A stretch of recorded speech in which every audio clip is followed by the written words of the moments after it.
انشاءاللہ تعالی آج کے مختصر سے وقت میں یہ جو آج دنیا کے حالات چل رہے ہیں، خصوصیت کے ساتھ مسلمانوں پر ظلم اور جبر کے جو پہاڑ توڑے جا رہے ہیں، اس کے تعلق سے کچھ باتیں آپ تمامی حضرات کے سامنے رکھنے کی کوشش کروں گا۔ اب تمامی حضرات مہینوں سے بلکہ سالوں سے دیکھ رہے ہیں کہ ہمارے مسلمان بھائی، خصوصاً فلسطین کے جو مسلمان بھائی ہیں، ان کو کس طریقے سے ٹارگیٹ کیا جا رہا ہے، ان پر کس طریقے سے ظلم کے پہاڑ توڑے جا رہے ہیں۔ آج ساری دنیا میں ان کے موافقت میں، ان کی ہمدردی میں بولنے والا کوئی نہیں ہے۔ آج دنیا کی تاریخ ایسی ہے کہ جس کے پاس طاقت ہے، جس کے پاس قوت ہے، لوگ اسی کے ساتھ چلنے لگتے ہیں، اسی کے ہم نوا بن جاتے ہیں۔ آج آپ دیکھیں کہ جس کے پاس نیوکلیئر پاور ہے، اس سے کوئی لڑنے نہیں آتا۔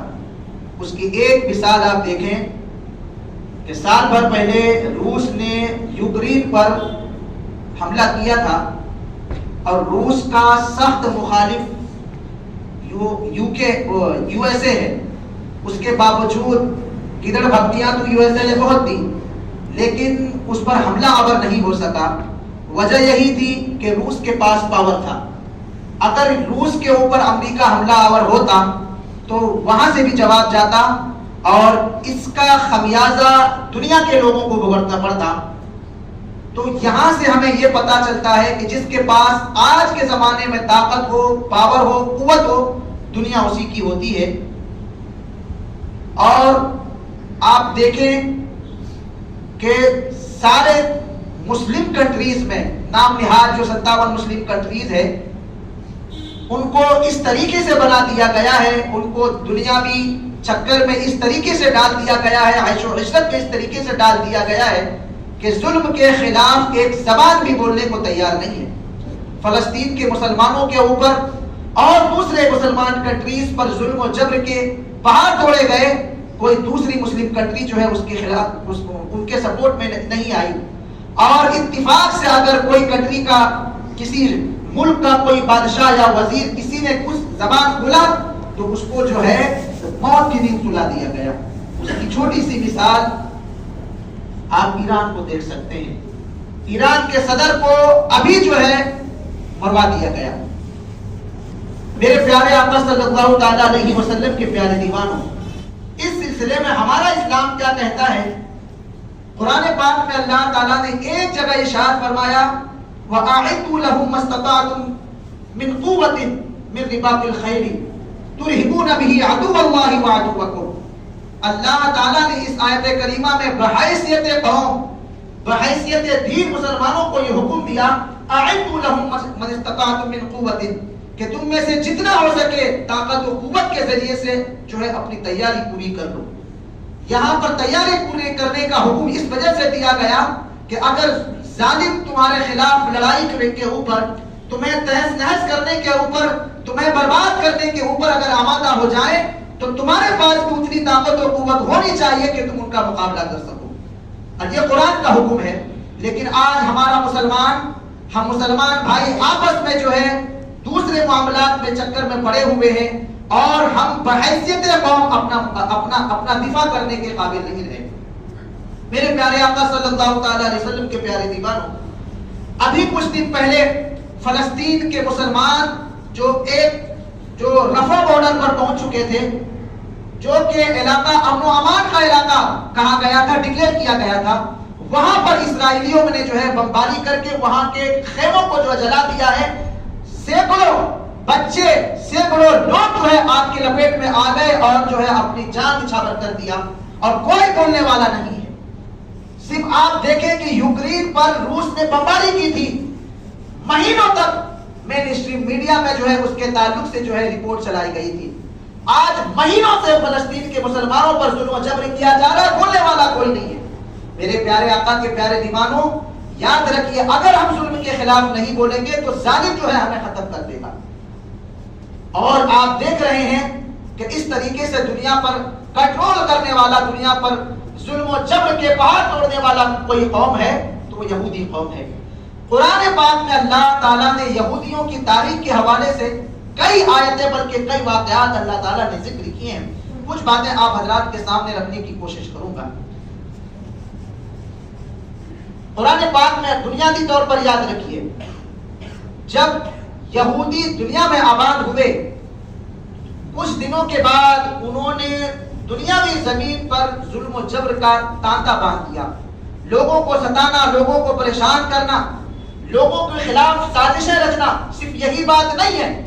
بلکہ ان کے درمیان جن کو نبی بنا کر بھیجا گیا،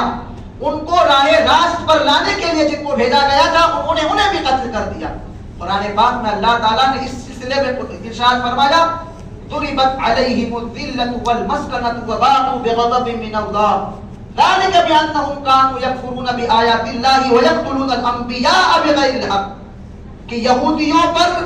ذلت و مسکنت کو جو ہے ڈال دیا گیا۔ اس کا مطلب یہ ہے کہ اللہ تعالیٰ ان پر غضبناک ہوا۔ کس بنیاد پر؟ ذالک بانہم کانوا یکفرون بآیات اللہ، اس بنیاد پر کہ وہ اللہ تعالیٰ کی آیات کا، اللہ تعالیٰ کی نشانیوں کا، اللہ تعالیٰ کے احکام کی نافرمانی کرتے تھے۔ ویقتلون الانبیاء بغیر الحق، اور انہیں ہی قتل کر دیا کرتے تھے جن کو ان کی ہدایت کے لیے بھیجا گیا تھا۔ اس بنیاد پر ان پر جو ہے ذلت و مسکنت جو ہے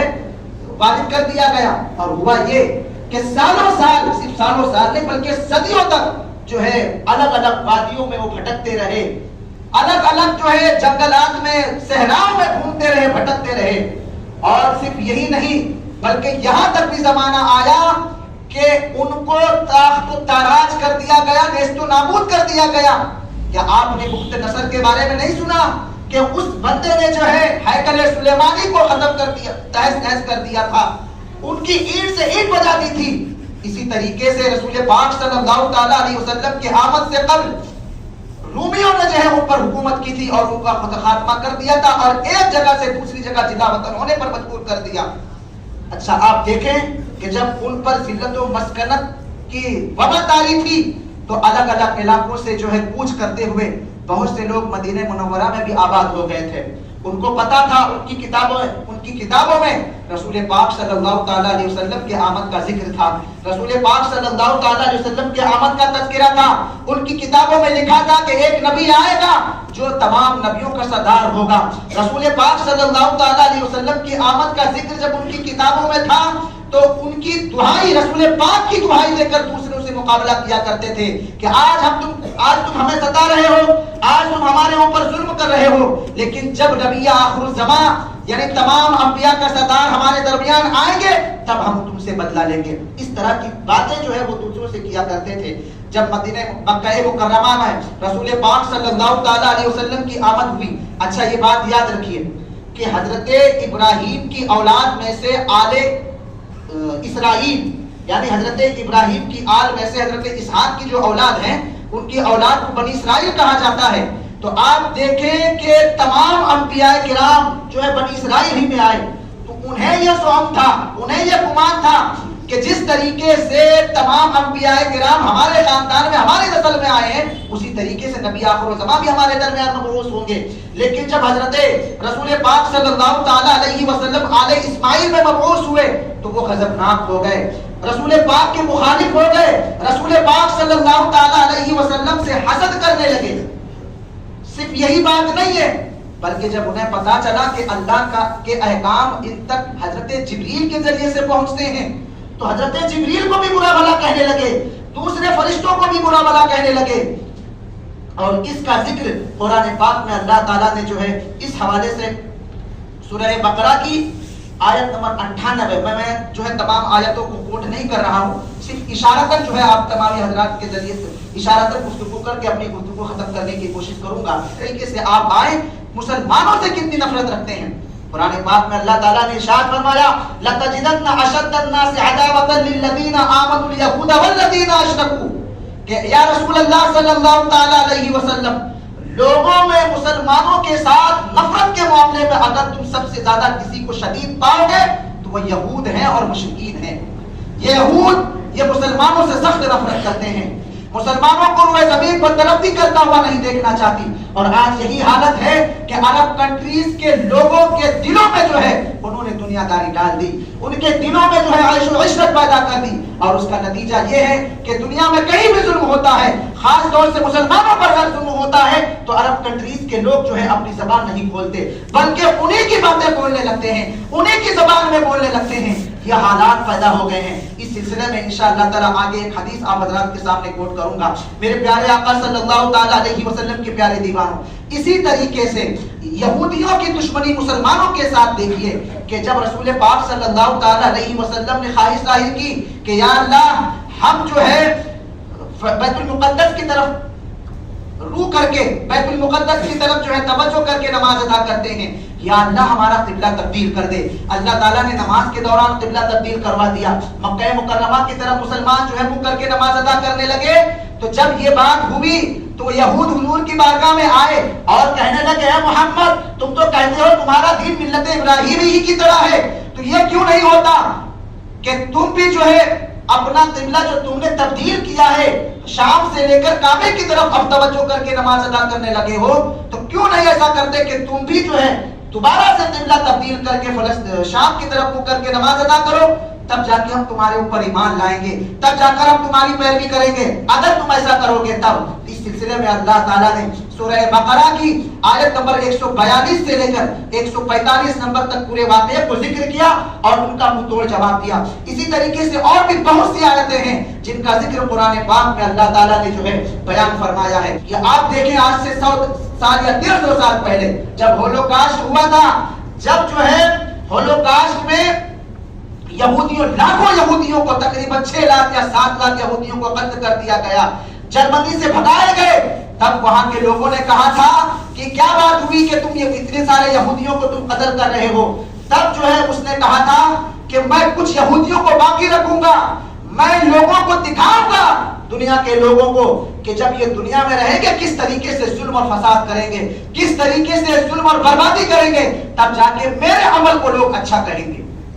یہ کہا تھا اس نے، اور آج ہم دیکھ رہے ہیں کہ دنیا کی سب سے بدترین قوم اگر روئے زمین پر ہے وہ یہودی ہے میرے پیارے، اور آج ان کے خلاف کوئی بولنے والا نہیں ہے، اگر کوئی بولتا ہے تو اس کو اٹھا لیا جاتا ہے۔ میرے پیارے آقا صلی اللہ تعالی علیہ وسلم کے پیارے دیوانوں، یاد رکھیے ہم مسلمان ہیں، اور مسلمان کو ساری دنیا میں کسی بھی ایک مسلمان کو اگر کوئی تکلیف پہنچے گی دوسرے مسلمان کو اس کا اثر ہونا چاہیے۔ اس سلسلے میں رسول پاک صلی اللہ تعالی علیہ وسلم کی ایک حدیث کوٹ کر کے اپنی گفتگو ختم کرنے کی کوشش کروں گا۔ رسول پاک صلی اللہ تعالی علیہ وسلم فرماتے ہیں ترى المؤمنون في تراحمهم وتوادهم وتعاطفهم كمثل الجسد اذا اشتكى عضو تداعى له سائر الجسد بالسهر والحمى۔ رسول پاک صلی اللہ تعالی علیہ وسلم فرماتے ہیں کہ تم مسلمانوں میں سے ایک دوسرے کو رحم اور صلہ رحمی کے معاملے میں، محبت اور عاطفت کے معاملے میں، ایک دوسرے کے ساتھ اچھائی کے معاملے میں ایک جسم کی طرح دیکھو گے کہ جب ان میں سے کسی ایک کو تکلیف ہوتی ہے، کہ جب ان میں سے کسی جسم کے کسی ایک عضو کو تکلیف پہنچتی ہے تو سارا جسم جو ہے بے خوابی اور بخار میں مبتلا ہو جاتا ہے۔ اب رسول پاک صلی اللہ تعالی علیہ وسلم نے تمام دنیا کے مسلمانوں کی ایک مثال دی کہ دنیا کے تمام مومنوں کی مثال انسان کے ایک جسم کی طرح ہے کہ جسم کے ایک حصے کو اگر تکلیف پہنچتی ہے تو سارا جسم اس کے درد میں مبتلا ہو جاتا ہے، سارا جسم جو ہے بخار میں مبتلا ہو جاتا ہے، بے خوابی میں مبتلا ہو جاتا ہے۔ بالکل یہی کیفیت دوسرے مسلمان کے حوالے سے ہونی چاہیے کہ اگر ایک مسلمان بھائی تکلیف میں مبتلا ہے تو ہم تمام مسلمان اس کے تکلیف کو محسوس کریں، یہ ہماری ذمہ داری ہے۔ اور رسول پاک صلی اللہ تعالی علیہ وسلم نے اس کا ذکر اپنی حدیث میں کیا ہے، لیکن اس کے باوجود ہمارا حال یہ ہے کہ ہم ایک دوسرے کو جو ہے ختم کرنے پر تلے ہوئے ہیں، ایک دوسرے کو جو ہے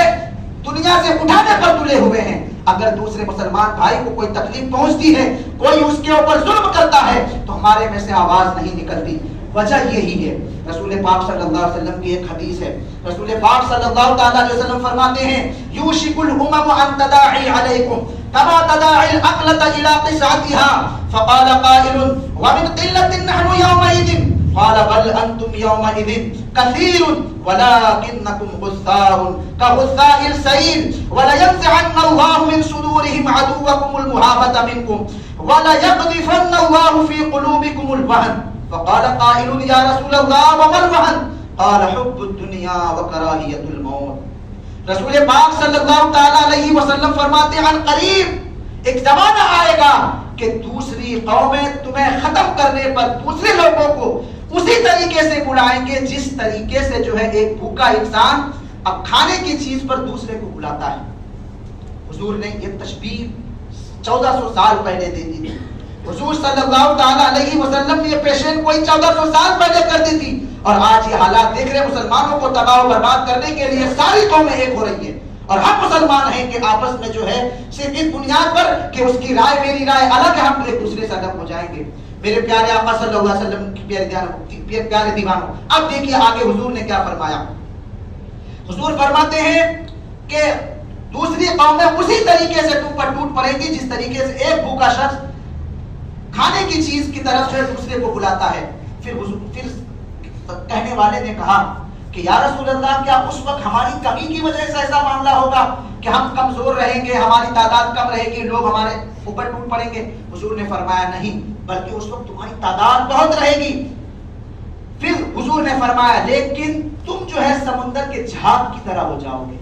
سمندر کے جھاگ کی کوئی حیثیت نہیں رہتی، پانی کی حیثیت رہتی ہے۔ حضور نے فرمایا لیکن تم جو ہے اس وقت سمندر کے جھاگ کی طرح ہو جاؤ گے، اور اللہ تعالیٰ تمہارے دشمنوں کے دلوں سے تمہارے خوف کو دور کر دے گا۔ تمہارے دشمنوں کے دلوں سے تمہارے خوف کو دور کر دے گا، اور تمہارے دلوں میں اللہ تعالیٰ جو ہے وہن کو ڈال دے گا۔ صحابی نے عرض کیا یا رسول اللہ وہن کیا چیز ہے؟ تب حضور نے فرمایا تھا حب الدنیا و کراہیت الموت، دنیا کی محبت اور جو ہے موت سے اکراہ، یعنی موت کو ناپسند کرنا۔ آج ہمارا حال یہی ہے، موت سے بہت خوف کھاتے ہیں۔ یاد رکھیے دنیا میں آئے ہیں تو دنیا سے جانا ہے، ایک دن موت ہے، کسی بھی حالت میں موت ہو سکتی ہے، لیکن اس موت کا کیا کہنا کہ جو موت جو ہے اللہ اس کے رسول کے لیے آ جائے۔